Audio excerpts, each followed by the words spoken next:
Right. So what we started about shear and beams, and as I said, that shear and slabs is going to be a completely different issue.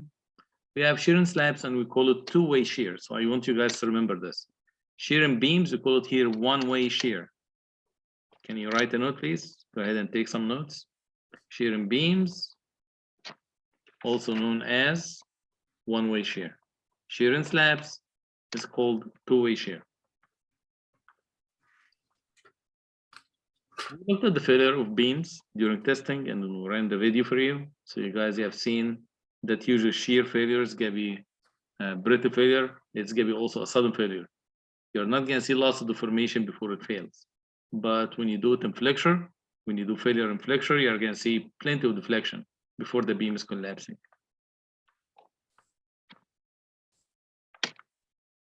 We discussed the issue of this diagonal shear, and then we said that the shear at the end, you need to put some rebars to keep this all together. In the past, they used to put some rebars in this direction here. But because it's taken here hour and time, they decided just to go with ties. So nowadays, all what we provide is going to be only ties going to be in this direction. And since this reinforcing, which means the ties, is going to be taking the tension component of this force, so I'm going to say if you take the vertical component of this force, is going to be taken by the ties. Horizontal components is going to be taken by the longitudinal reinforcing and the beam itself. It's going to be like an axial loading. And you see here the sheared section, meaning the tension is going to be perpendicular to this section or to this plane.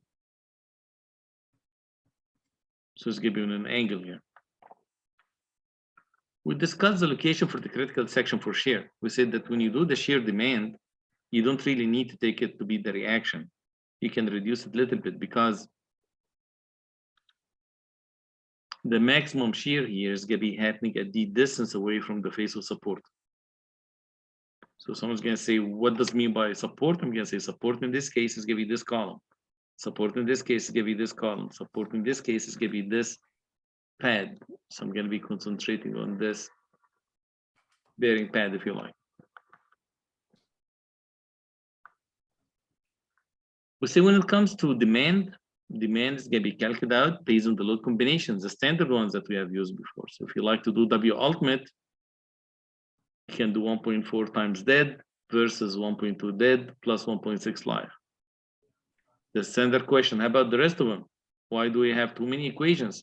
You say the rest of them, you don't really need it because all what you have in this course is going to be only dead load on live load.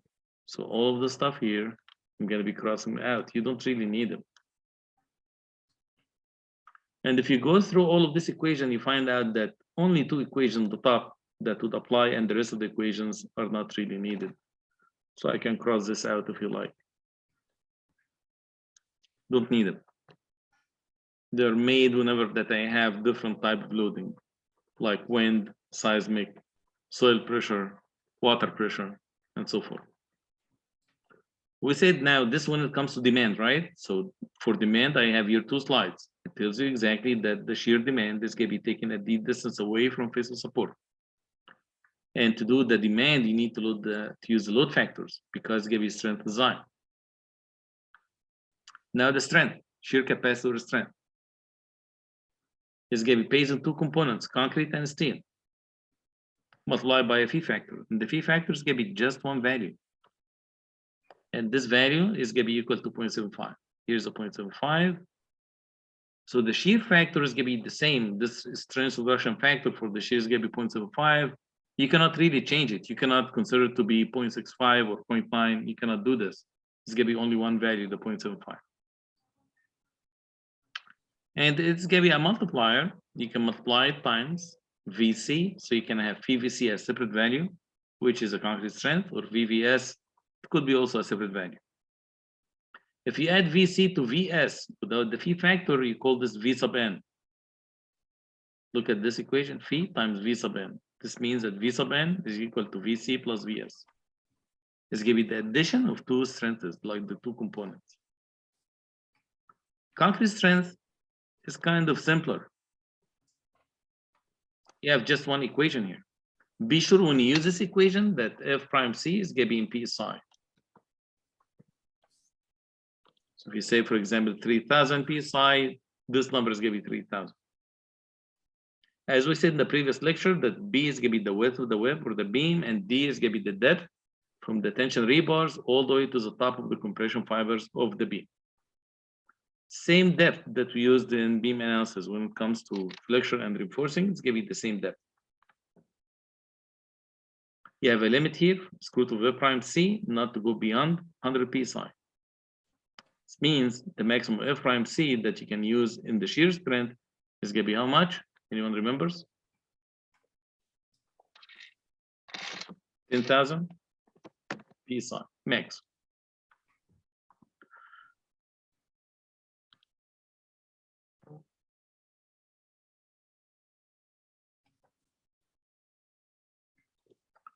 Now, for the steel strength when it comes to shear, we have an equation here, which is also a very simple equation. It says Vs equals AV, and I guess I discussed also AV. I said if you just do cross section through the beam, is going to be the total cross section area that you're going to be cutting through, times the yield strength of these ties, times the depth, same depth, like this depth here, depth of the beam, divided by the spacing of the ties. You have a maximum value of this number here, meaning if I have a large shear demand and I consider the shear strength, then I start to add steel to the ties, plenty of ties. I add them all together, I feel that I'm okay design-wise, which means VVN is greater than V sub U. There is one check here that you need to do on the VS max, the maximum value that you can use for VS. If it goes above 8 screw to F prime C times B times D, it means in a case like this, the section properties, the concrete section is not good enough, and you need to change the size, width or depth, whichever that you'd like to increase. Also, it says here the ties are not needed when you have very low shear demand. Here's one thing: when the shear demand is going to be very low, and the beam is so strong when it comes to shear, and this happens when you have a short span and you have good sized beam, like wide beam and deep beam, right? And you have enough ties. So find out that the strength only due to concrete is going to be really large compared to the shear demand that you apply to it. If your shear demand is less than 1/2 the shear strength, in this case, you don't really need any ties. But usually people will provide the minimum. It's kind of a standard. You can't have a beam without ties, because what's going to be holding the rebars in place, the longitudinal rebars? You need to have some ties to put them in place. So your minimum shear strength is going to be given by two equations, and of course you're going to be taking the bigger of the two. Just look here at the variables: 0.75 square root of V prime C, also it's going to be in psi, BW the width, times S the spacing, and FYT also is going to be in psi. So let me confirm this. This here is going to be in psi, right? FYT. F prime C also is going to be in psi. Same thing for this FYT is going to be also in psi. In this case, this is going to be what? In a case like this, I'm going to say F sub Y, typical 60,000 psi. Okay. Questions? No question? Yeah, Professor. How do we know which equation to use? You're going to try both of them. And as I said, you have here two equations. And you're going to be taking the larger, the one that gives you larger amount of A sub V. So it's not just one equation. You have two minimums. Code says, I'm going to give you here two equations. You try both of them, and both of them is going to be two minimum values for the reinforcing, like two limits. When you have two minimums, you take the larger of the two. Okay, and it's a minimum for what? For the reinforcing, for A sub V. Now we're going to be saying, what is A sub V? Okay, let me remind you what is A sub V. Let's say here's a beam, right? Or let's say here's a beam, this beam here. Going to be cutting a section. What is A sub V? A sub V is going to be the total cross-sectional area of the ties that you cut through. Let me give you a similar example to the one we have done last time in the lecture. We said if I have here number 4 at, so I have here number 4 at 8 inch on center. How much is A sub V in a case like this? I said, well, in my case here, I have rectangular beam. When I cut through, I cut 2 legs. Each leg has 0.2 square inch. This is going to be the cross-section area for 1 rebar. Now in my section here, I cut through 2. So I'm going to say A sub V here, in this case, is going to be 2 times 0.2 is going to be equal to 0.4 square inches. Does it make sense? Right? Yeah. It's good now, right? Now you understand what is A sub V. So A sub V is going to be the total cross-sectional area of the ties when you cut the section through. This is going to be the one that I'm talking about. And this is the same one that we're going to put in this equation here. Last time also in the lecture, we did quick calculation for V sub S. If you guys remember that? Yes, anyone remembers that? Besides me?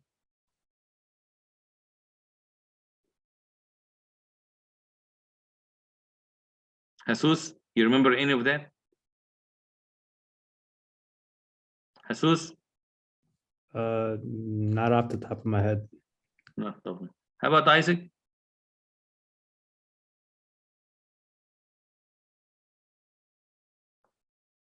Isaac? I had it in my notes, but I forgot where I put it. I don't remember at the top of my head though. Okay, Trent?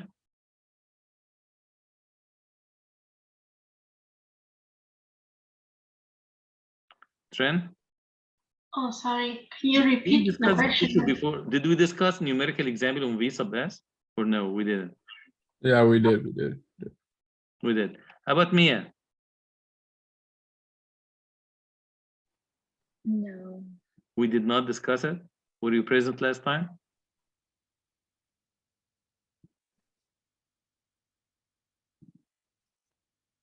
Miraj, were you there last time?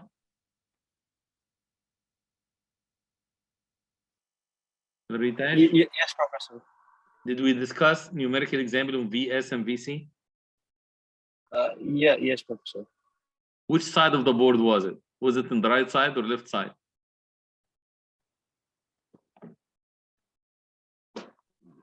I'm not sure, Professor. Okay. Hunter. I don't remember if you did a numerical example. I do have the equation written from last time, and I have A sub V circled and a note that says cross-sectional area of vertical ties.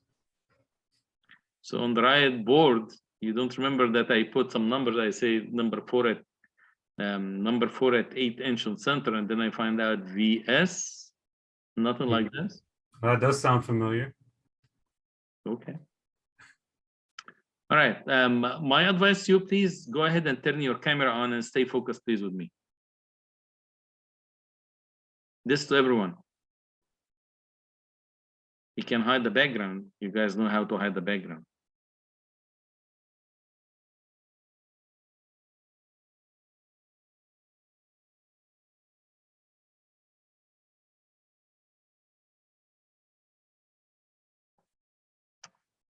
All right. So Wait, Professor, are you asking for the value we calculated last time? I'm asking if you remember any equation that I put on the board and any numerical example, or you don't recall any of them. I mean, I have all the calculations we did, but okay.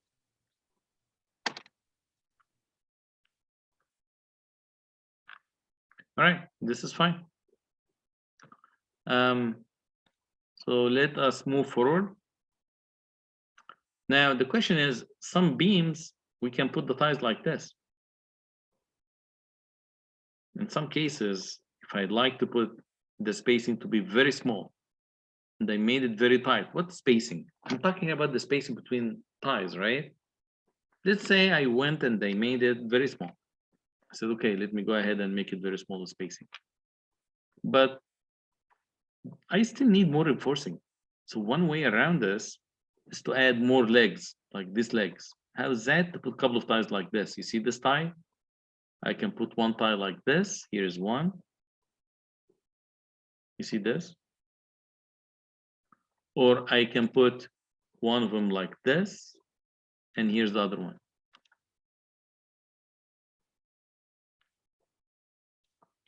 And then in this case, I'm gonna put them next to each other.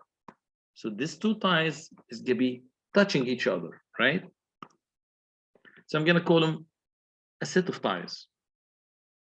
And they're gonna be repeated at each S distance, like this S spacing, like 8" or 12". I can repeat it. In a case like this, if you wanna find out A sub V, you're gonna be taking a section like that. And in this case, you're cutting through 4 bars, 4 legs. So in this case, A sub V is gonna be equal to 4 times 0.2. So I'm gonna say in a case like this, I'm gonna say AB is equal to 0.2 square inches if I'm using here number 4, right? And AV is gonna be equal to 4 times 0.2, which is 0.8 square inches. You see the difference here, Brad? The difference between this analysis and between this analysis. Here I put just 2 legs. Here I put 4 legs. Sometimes we can put 3 legs. How is that? We call this a cross tie. See this bar here, a cross tie. So after they put this tie and this tie, let's say in a box, like in a beam like this, right? They put another tie like this.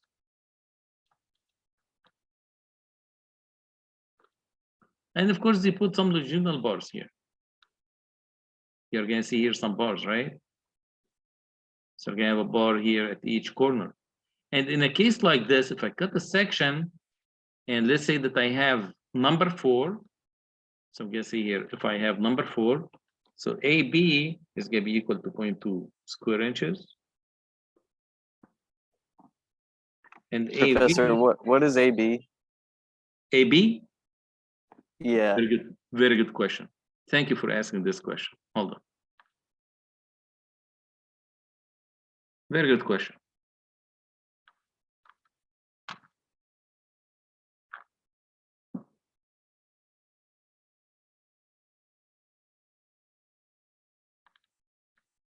Thank you, Brad, for asking this. Yeah. Now, do you remember A sub B? What is AB?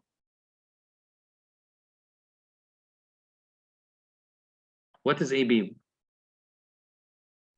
Looks like the nominal area. Oh, the cross-section area for one rebar. It's called AB, A sub B. And just, you know, this is recorded. This is from the past. So if I put this box here, it means I recorded during the lecture, which is recorded, right? And yeah, so be sure that you follow this. And my advice, please,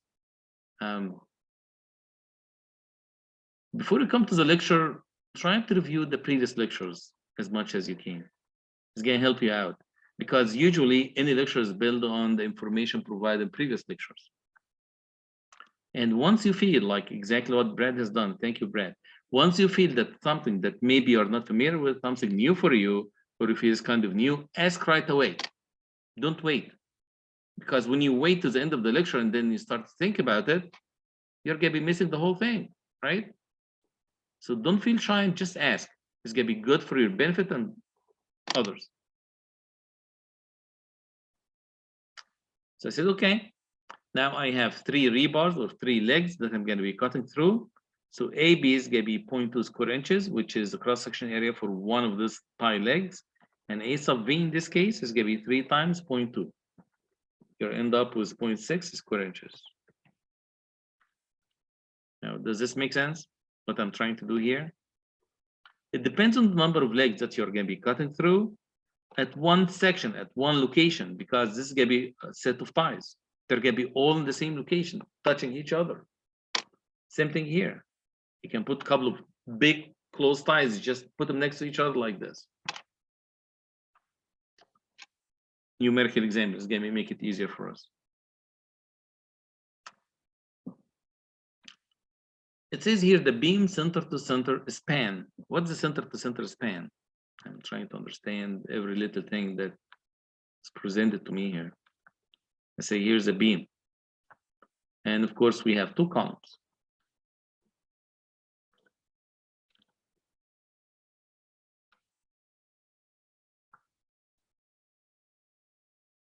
Okay. When you model this as a beam, in the structural analysis, we put the beam from here to there. And this is going to be your support.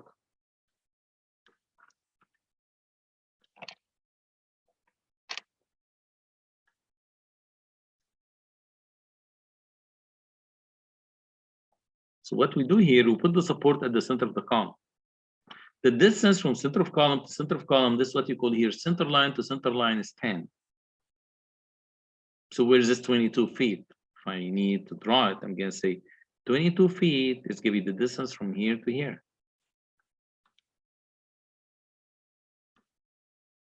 It's going to be that distance, right?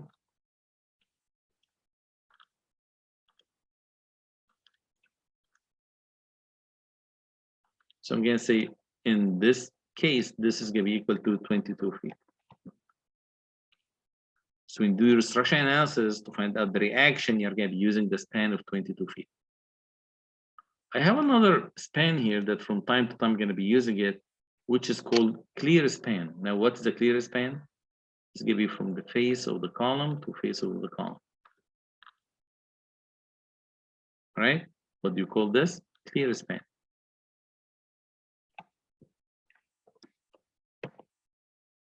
What do you call this? Center to center span. I have it written right here.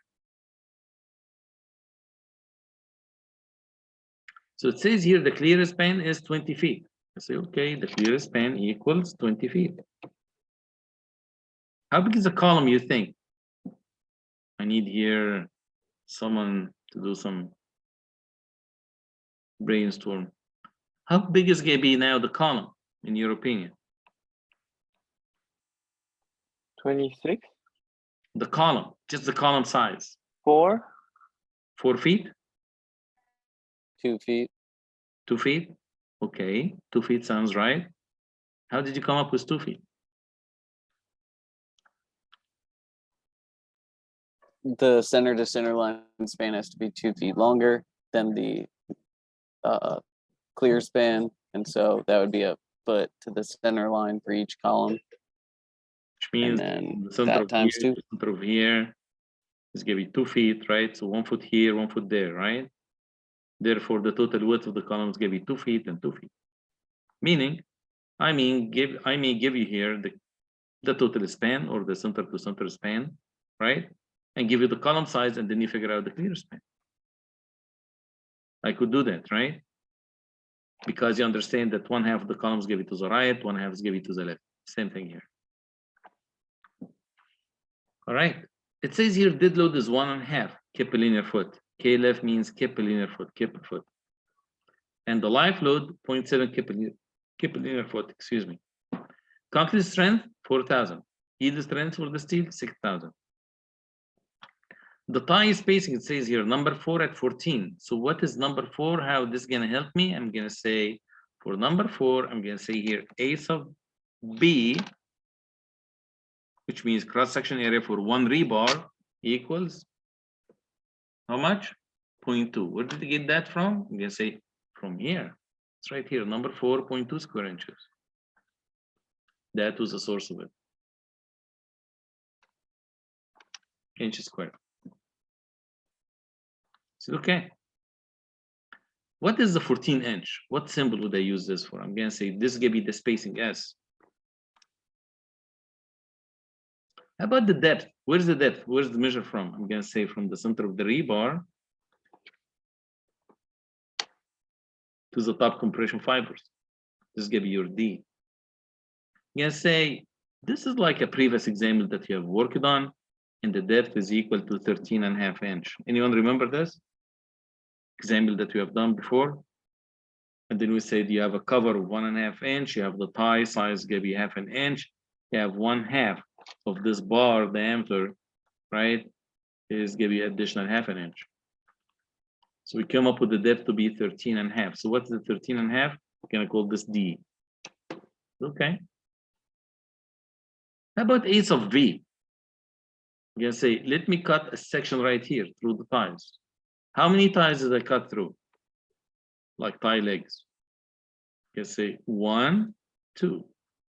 Therefore, you can see here, 1/8 of V, which means the reinforcement cross-sectional area resisting the shear is going to be equal to 2 times, you can say, because I have 2 legs, each one of them is going to be number 4 times 0.2 equals 0.4 square inches. Okay, good. Questions? We're good. We know what's AB, we know what's V. Yeah.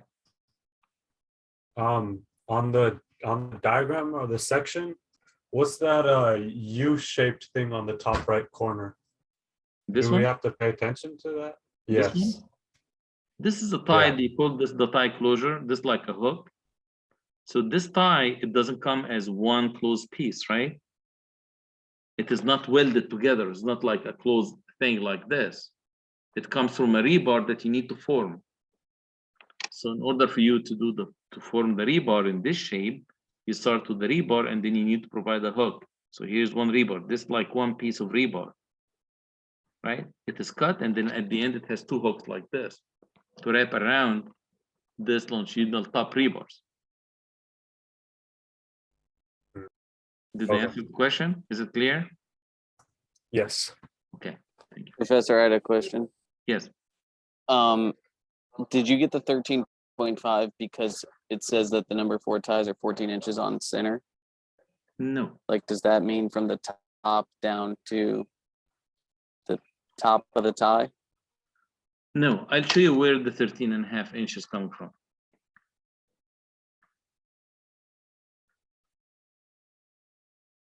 If you remember this slide set number 4 that we went through, then we had an example in here. And this example was exactly the same beam that you are working on. You see this beam? 16 inch, width is 10 inch, 1.5 inch cover. You see all of that? Are you here with me? Yeah? No? All right. So we decided that this is gonna be 13.5. How did we do this? I said, well, I have some analysis that I have done here. We said that first you're gonna have the cover 1.5 inch. And then this rebar size gonna be number 4, meaning 0.5 inch. And then 1/2 of this number 8, which is an inch bar diameter, is gonna be additional 0.5 inch. I have total of 1.5 plus half plus half, 2.5. So here we go. The depth is gonna be 13.5. So what I mentioned earlier when I was talking about the 13.5 inch, I said like the previous example that we have used. Previous example in the same course, I said I'm just repeating here the same beam, right? It's gonna be the same beam. So the depth here, 13.5. Did I answer your question? Yeah, thank you. Yeah. Okay, no further questions? You're good? Yeah, good. All right, great. How about this symbol? I'm gonna say, yeah, this is gonna be the B, the depth B or the width B, right? Of the beam. So now I'm familiar with the A sub B, I understand the A sub V, I understand S the spacing, I have the depth, I have the clear span, and I have the center to center span. So, okay. They give me here the dead load and life load. The question here comes to my mind. I know the unit weight of concrete for the beam. Does it mean that this 1.5 kip per linear foot includes the weight of this beam, or I need to add the weight of the beam and add it to 1.5 kip per linear foot? And I'd like to see here what you guys think. What's the consensus here?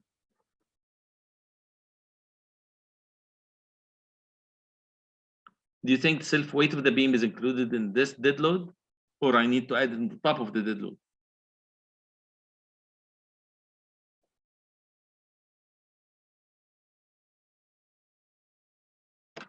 Samantha.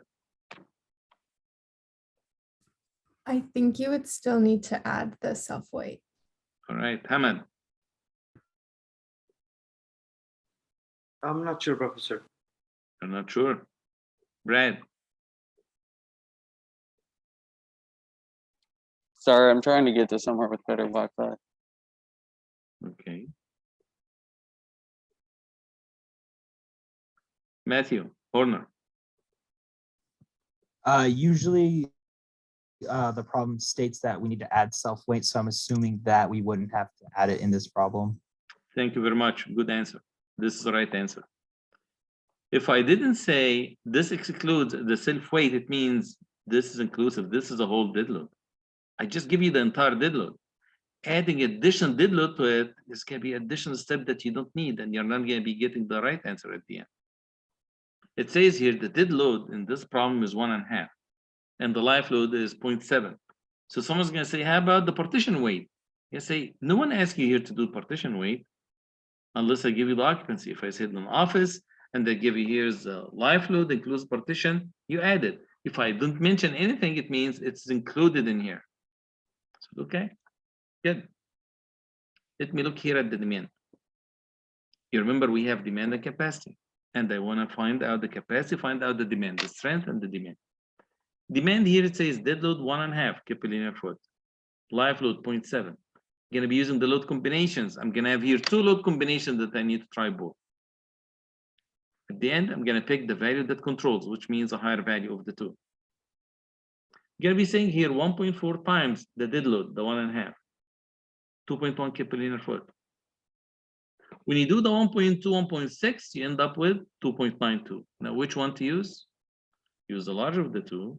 So this one is going to be your answer, W ultimate. 2.92 kPa foot is the right answer for the loading. So great.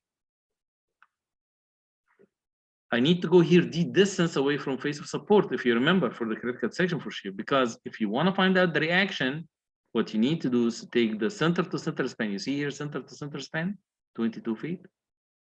Just take the 22, multiply it by the 2.92, divide by 2.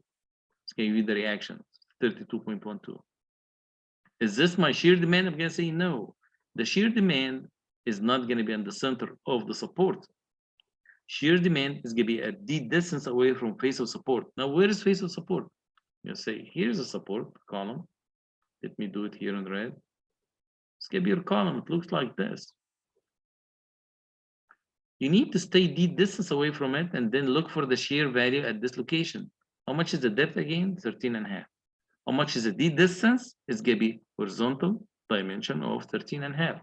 You say, okay, right here, my job is to find out the shear demand at this section, at this location.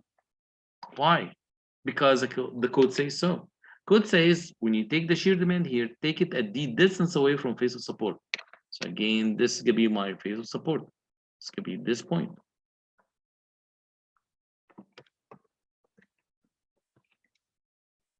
Support means column, which means this side here, this face. You need to stay the distance away from it. So I'm going to stay here 13.5. You say, okay. If I consider for a second here that this is going to be the total reaction at center to center, I'm going to say here, you can find out the reaction at face of support. What's the reaction at face of support? You can say the force which is right here. It's going to be right here. And this reaction equals to what? You see, this reaction is going to be equal actually to this value here. It's going to be equal to 20 feet multiplied by 2.92 divided by 2. It's going to be 29.2 kips. Where is this at? You see, this look here at the shear diagram. 29.2 kips. Where is this at? I'm going to say this is going to be right at face of support. Makes sense.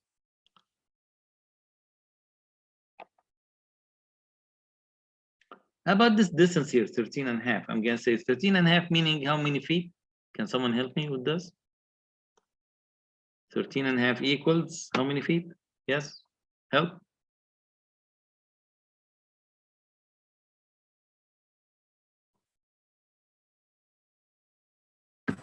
1.125. Okay, I'm okay with that. All right, so the question is, how much is the shear here? There's more than one way to do it.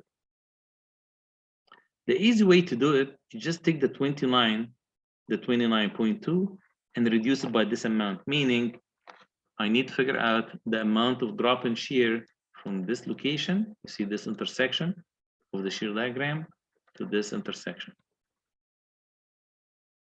How much is this drop? It is simple. I'm going to say drop in shear equals the load value, 2.92, multiplied by 1.125 feet. Because this load means the change here for each foot in the shear value is going to be equal to 2.92. So if the shear here at this location is 29.9, 29.2, reduce it by this amount, 13.5 divided by 12, multiplied by 2.92, which is this equation. See this? You take the shear at face of support and then reduce this amount of it. You end up with 25.92. So the 25.9 kips is going to be the shear demand V sub U. So this here is going to be my V sub U. It is not the reaction, the 32 kips. It is not the shear at face of support, which means 29.2 is going to be actually this 25 kips, 25.9 kips. Questions?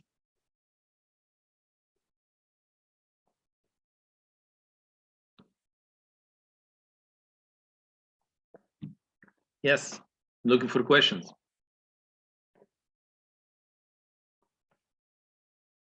Otherwise, I'm going to say, well, shear demand is covered. Now I know it. It's covered. I don't need to go through it back again. Yes.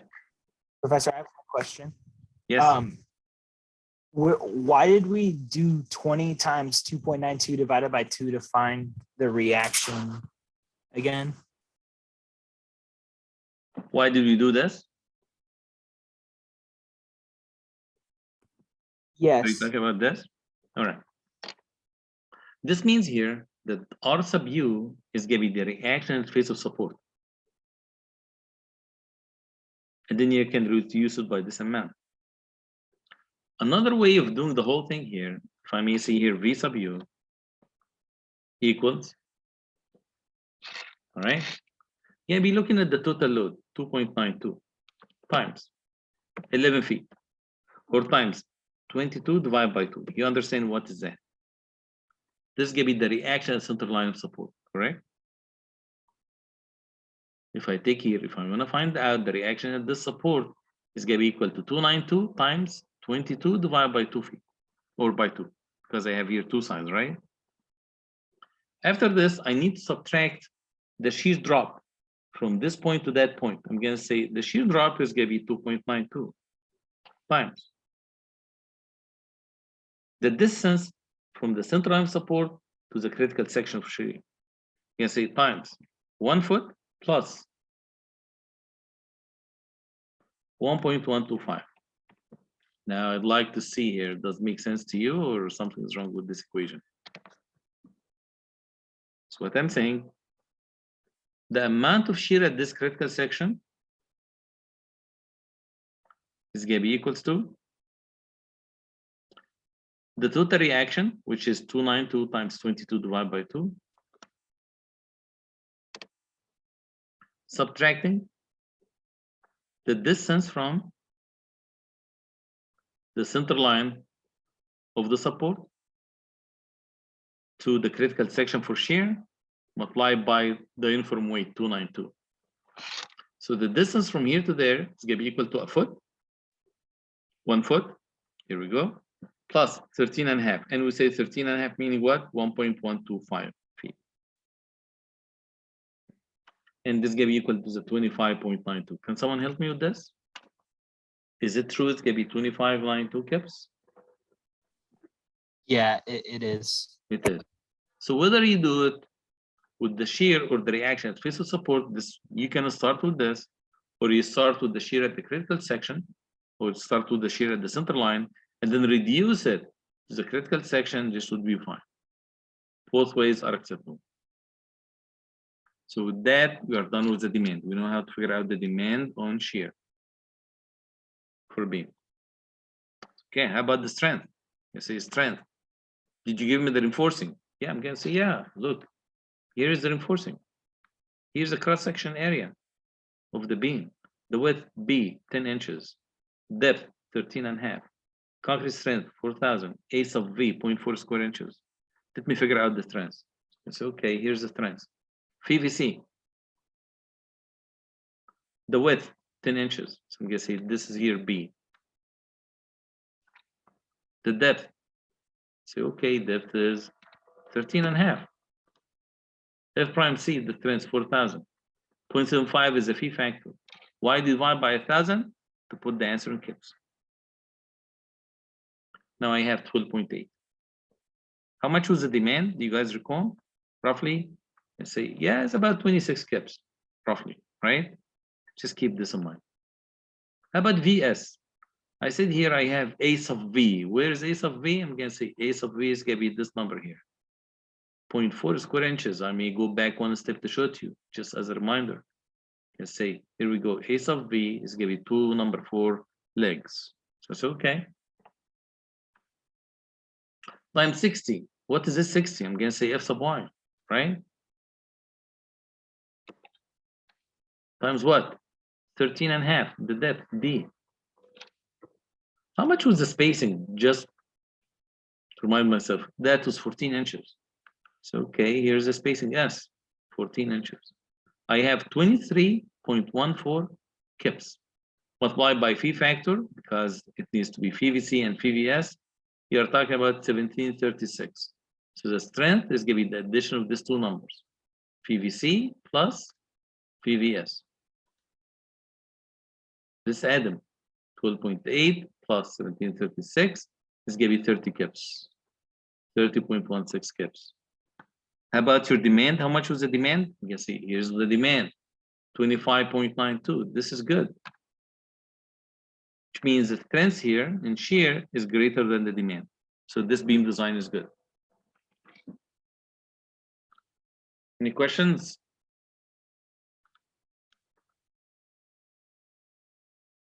No? So okay. Let me see here. Did we satisfy the minimum reinforcement? Let me check. What's the minimum A sub V? Now, I guess now by at this point you understand the meaning of A sub V. Total cross-section areas of the tie legs at one set of the ties. So okay, AV minimum based on this equation. How much is F prime C? 4,000. F sub Y, if you remember, I said here you need to use it in PSI, right? Not KSI. You need 0.11 square inches if you use the first equation. If you use the second equation, B sub dev is going to be 10 inch, 14 for the spacing, Fy is going to be 60,000, again in PSI. You need to have 0.12 square inches. Now I have two minimums. One of them says 0.11, the other one says 0.12. Now which one controls? I'm going to say this one here controls. How much did I provide? I'm going to say what we have provided in this problem was equal to 2.4 square inches for A sub V. It's going to be greater than 0.12. Therefore, we're good.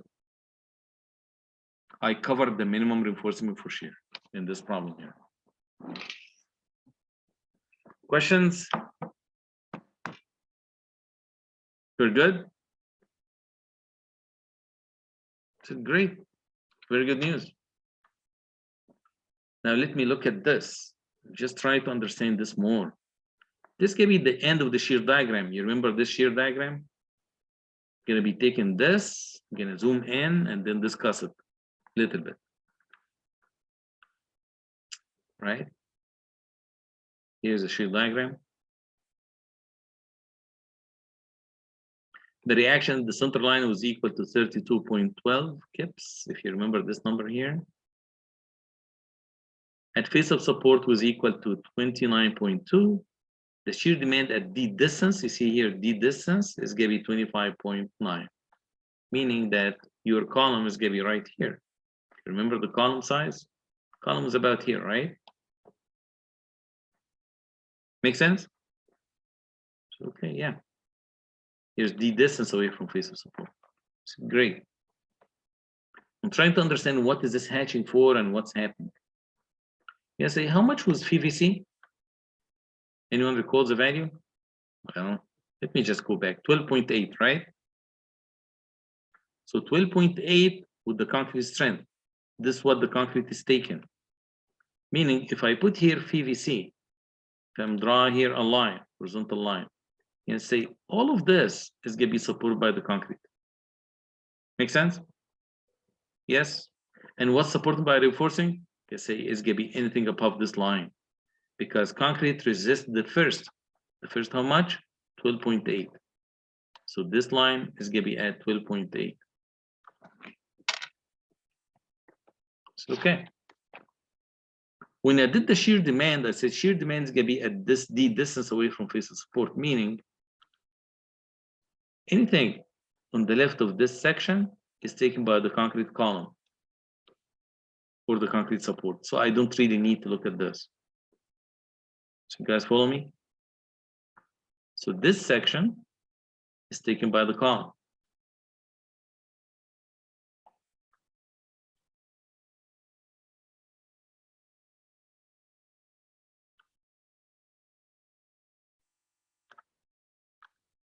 See, this section here of the shear diagram is taken by the column.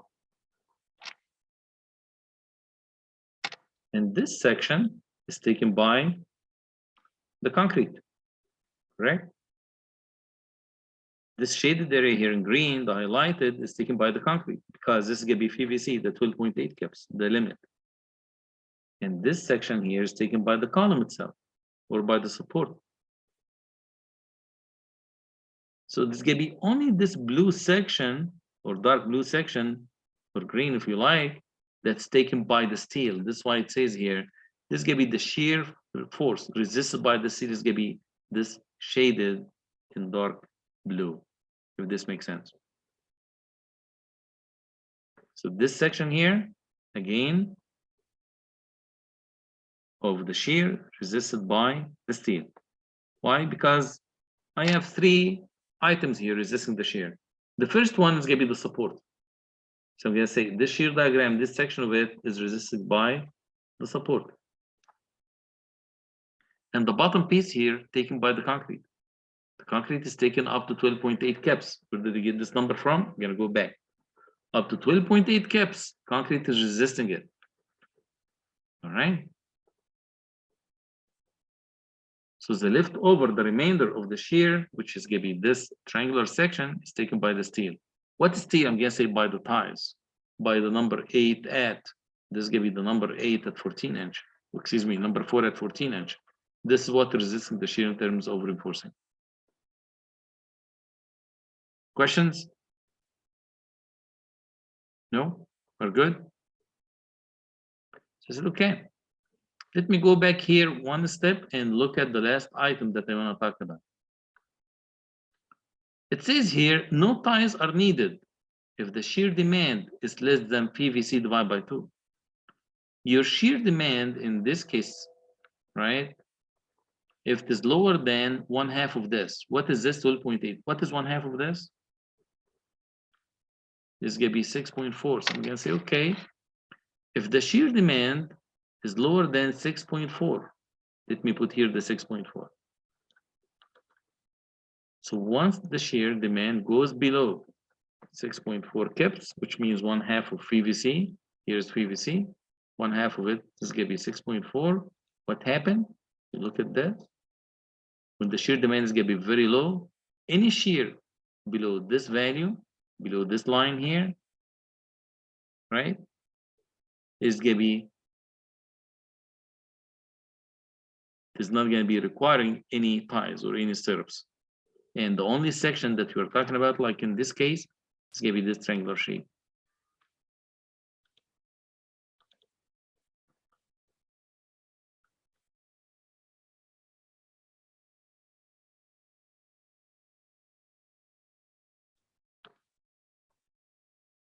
Any questions?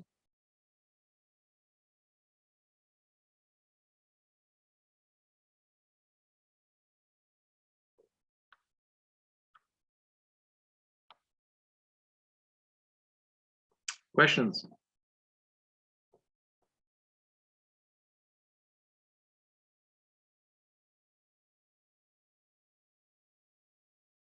All right, seems that we covered it well, and you guys have no questions.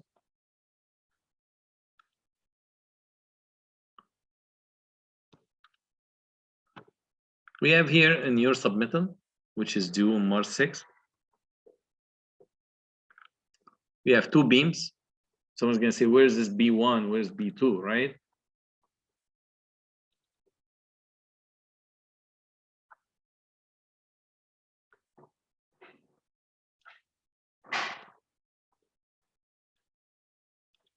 Here's B1, here's B2. So you know the load width, tributary width for this one is going to be equal to, let's say, if this is about 9 feet, it's going to be 9 feet divided by 2. If I draw here this line for the tributary width, and for B2 is going to be double this amount, which means it's going to be roughly 9 feet. So tributary width for B2 is going to be about 9 feet, and tributary width for B1 is going to be about maybe 5 feet or 4.5 feet. I give you all the information needed: the beam depth, width, slab thickness, beam depth, again flange width, right? If you're going to be doing it as L section, because you know when you're at the edge, this give you like an L section. I was going to say, what are you talking about? I'm not clear on that. It's okay, hold on.